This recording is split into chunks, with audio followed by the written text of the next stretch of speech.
ভাৰতবৰ্ষত ব্ৰইলাৰ আছে, চিকেন আছে, পিক আছে আৰু ছাগলী মাটন আছে। তো কোনটো প্ৰিয় খাদ্য? নিশ্চয় আপুনি উত্তৰ দিব ছাগলী মাংস বুলি।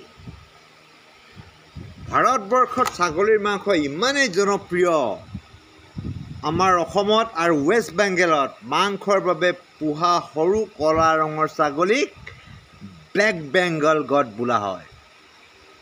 কলকাতাত এই ছাগলীৰ চামৰা বিশ্বৰ বজাৰত যথেষ্ট চাহিদা আছে। ছাগলীৰ চামৰা দি বহুত বস্তু তৈয়াৰ কৰে। গোটেই পৃথিৱীতে, ইণ্ডিয়াত নহয়, এইটো বিজনেছ চলে। বজাৰৰ পৰা কিনোতে সদায় সতেজ চাই পেলাই কিনিব লাগে ছাগলী মাংস।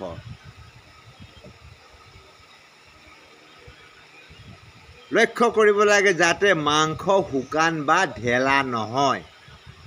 মাংস ৰান্ধোতে পানী ঢালিব লগা হ'লে ঠাণ্ডা পানী কেতিয়াও নাহালিব, গৰম পানী হালিব লাগিব।